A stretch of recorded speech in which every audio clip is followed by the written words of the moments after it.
Murigaria munogoria monene bwe bunge enene Mheshimiwa Moses Wetangula niganyara kubaka gwecokia na kuboria abananchi kurwa sorogongo rwa Rift Valley kweneke bunanko musira bare umuraibwense ande monasokoria entunde yaya yakabere nigaringi ko yakwanega hasumwega wariganirwa wa matanga hasensemeyo asebona nyara kubaka kuboria bamenyi be county ya Uasin Gishu eyuere county umuraibwense kweneke bunanko nyara bare ko baba kumusira kero umuraibwense arengete kopabeka amo abananchi abego barai hasensi ya Kenya gochamo iliko konya magendro yense kogendro bosi. Lakini rais ameingia, uchumi ulikuwa umesambaratika.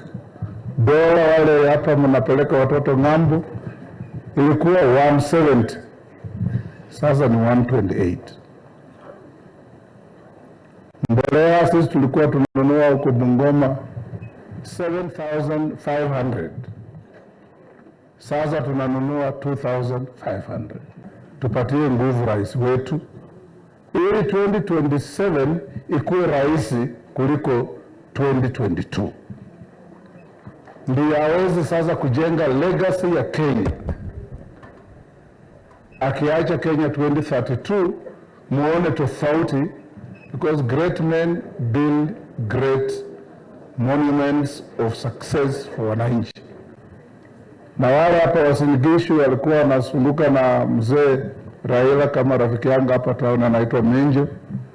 Sasa Raila alikuja akaacha nyinyi yote kwa serikali.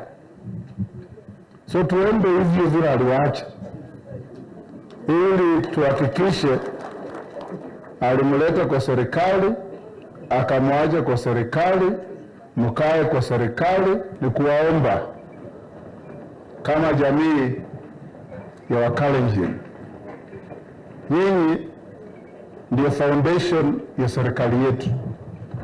Rais amezalia hii county, anaishi hii county, muwe kielelezo kwa kila watu wengine.